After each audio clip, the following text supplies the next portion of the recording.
গ্রীষ্মকাল মানে আম তরমুজ, আর এই আম তরমুজ যখন ভোজনের শেষে আমাদের পাতে মিষ্টান্ন রূপে হাজির হয় তখন আমাদের ভোজন হয়ে যায় রাজকীয়। তাই আজকে আমি নিয়ে এসেছি আমার রেসিপিতে আমের পায়েস আর তরমুজের বরফি।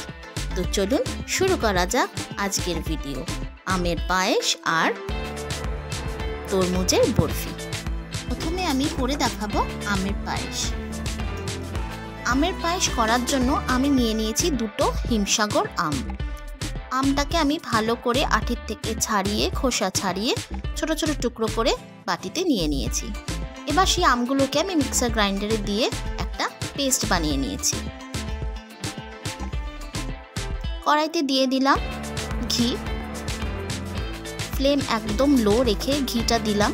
ফ্লেম বাড়িয়ে দিলে কিন্তু ঘি খুব চট করে গরম হয়ে যায়। এবার তার মধ্যে দিয়ে দিলাম 1 লিটার দুধ। এখানে আমি 1 লিটার দুধই নিয়েছি। আপনারা যদি পরিমাণে বেশি করতে চান তাহলে আর একটু বেশি দুধ নেবেন। 1 লিটার দুধ নিয়ে নিয়েছি। এবার ভালো করে দুধটা আমি ঘন করে নেব। লো টু মিডিয়াম ফ্লেম রেখে দুধটা আমি ভালো করে ঘন করে নিচ্ছি। দুধটা অনেকটাই ঘন হয়ে গেছে। এবার এতে আমি দিয়ে দিলাম ছোট বাটির 1 বাটি সিমাই। সিমাই দিয়ে দুধের সাথে ভালো করে মিশিয়ে নিচ্ছি। দেখুন দুধটাও হালকা ঘন হয়ে এসছে। সিমাই দিয়ে আমি মিশিয়ে নিলাম। এবার দিয়ে দিচ্ছি আমি চিনি। চিনিটা আপনারা আন্দাজ মতো দেবেন, যে যেরকম মিষ্টি পছন্দ করেন সেই অনুযায়ী চিনি দেবেন। আমি এখানে দিয়ে দিয়েছি 4 চামচ চিনি। চিনি দিয়ে ভালো করে মিশিয়ে নিচ্ছি। এবার হচ্ছে আসল মজা, দিয়ে দিলাম আমের করে রাখা পেস্ট। যে দুটো আম আমি পেস্ট করে নিয়েছিলাম সেটা আমি দুধের মধ্যে দিয়ে দিলাম। দিয়ে ভালো করে মিশিয়ে নিচ্ছি দুধের সাথে, দুধ এবং সিমাইয়ের সাথে। দুধ আর সিমাই দিয়ে আমটাকে ভালো করে মিশিয়ে নিচ্ছি। বেশ ঘন হয়ে এসছে, দেখতেই পাচ্ছেন খুব সুন্দর ঘন হয়ে এসছে। আমার আমের পায়েস কিন্তু তৈরি। খুব চটজলদি সুস্বাদু পায়েস, আজকে আমের পায়েস। আমার আমের পায়েস তৈরি। এবার এর উপরে আমি কিছু ড্রাই ফ্রুটস দিয়ে সার্ভ করব। আপনারা চাইলে ড্রাই ফ্রুটসগুলোকে ঝিরিঝিরি করে কেটে নিয়েও উপরে গার্নিশ করে নিতে পারেন। আপনাদের সাথে একটা কথা আমি শেয়ার করতে চাই। দেখুন, আমি কিন্তু কোনো প্রফেশনাল শেফ নই। রান্নাটা আমার হবি, রান্না করতে আমি ভালোবাসি, রান্না নিয়ে এক্সপেরিমেন্ট করতে আমি ভালোবাসি। তাই আমার রান্নার মধ্যে যদি কোনো ভুল ত্রুটি দেখে থাকেন তাহলে অবশ্যই আমাকে কমেন্টে সেটা জানাবেন, যাতে পরবর্তীকালে আমি আমার ভুল ত্রুটিগুলোকে শুধরে নিতে পারি। এবার আমি শুরু করতে চলেছি আমার দ্বিতীয় রেসিপি, তরমুজের জেলি বরফি। তরমুজের জেলি বরফি করার জন্য আমি একটা তরমুজকে মাঝখান থেকে কেটে তার সমস্ত বীজ ছাড়িয়ে পরিষ্কার করে ছোট ছোট টুকরো করে একটি পাত্রে রেখে দিয়েছি। দেখুন, দেখতেই পাচ্ছেন সমস্ত বীজ ছাড়িয়ে আমি ছোট টুকরো করে তরমুজটা একটি আলাদা পাত্রে রেখে নিয়েছি।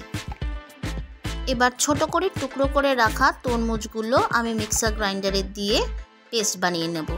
আমি 2 ভাগে মিক্সার গ্রাইন্ডারে দিয়ে পেস্টটা বানিয়ে নিয়েছি। এবার কড়াই গরম হয়ে গেছে। এবার বানিয়ে রাখা তরমুজের পেস্ট আমি কড়াইতে দিয়ে দিলাম। ফ্লেম কিন্তু মিডিয়াম রাখতে হবে, একদম লো রাখলেও হবে না, আবার হাই তো করবেনই না। তো মিডিয়াম ফ্লেম রেখে দিয়ে দেওয়া তরমুজের পেস্টটাকে সমানভাবে নাড়াতে থাকতে হবে যতক্ষণ পর্যন্ত না তরমুজের পেস্টটা গাঢ় হয়ে আসছে, ততক্ষণ অবধি কিন্তু নাড়াতে থাকতে হবে। দেখুন তরমুজের পেস্টটা কিন্তু খানিকটা গাঢ় হয়ে এসছে, আমাকে এটা আরও গাঢ় করতে হবে। ওর জন্য আমি মিডিয়াম ফ্লেম রেখে কন্টিনিউয়াসলি তরমুজের পেস্টটাকে নাড়িয়ে যাচ্ছি। ভালোভাবে নাড়ালে কি হবে, ভিতরে যদি কোনো পাল্প থেকে থাকে সেটাও কিন্তু আর পাল্প থাকবে না, সেটাও একদম ডিজলভ হয়ে যাবে। তো ভালোভাবে আমি নাড়িয়ে পেস্টটাকে ঘন করে নিচ্ছি, গাঢ় করে নিচ্ছি। অনেকটাই গাঢ় হয়ে এসছে, দেখেই বোঝা যাচ্ছে। এবার এতে আমি দিয়ে দিলাম ছোট কাপের হাফ কাপ চিনি। এবার চিনির আন্দাজটা আপনারা যে যতটা মিষ্টি পছন্দ করেন সেই অনুযায়ী দেবেন। চিনি দিয়ে আমি ভালো করে তরমুজের সাথে মিশিয়ে নিচ্ছি। চিনি দিয়ে বেশ কিছুক্ষণ নাড়াচাড়া করে নিচ্ছি আমি। এবার আমি এতে দিয়ে দিলাম হাফ চামচ নুন। নুন দিয়ে আরেকবার আমি নুনটা মিশিয়ে নিচ্ছি তরমুজের পেস্টের সাথে।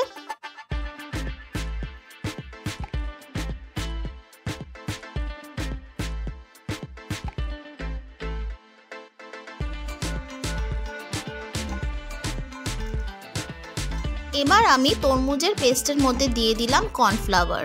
আমি বলে রাখি আপনাদেরকে, কর্নফ্লাওয়ার আমি 2 চামচ নিয়েছি। একটা বাটিতে সামান্য একটু জল দিয়ে 2 চামচ কর্নফ্লাওয়ার কিন্তু আমি আগেই গুলে রেখে দিয়েছিলাম।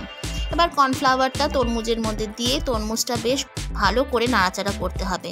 যখনই আমি কর্নফ্লাওয়ারটা দিয়ে নাড়াচাড়া করব, দেখবেন বেশ একটা জেলির মতো কিন্তু টেক্সচার চলে এসছে। এবার রঙের জন্য দিয়ে দিলাম লাল রঙের ফুড কালার।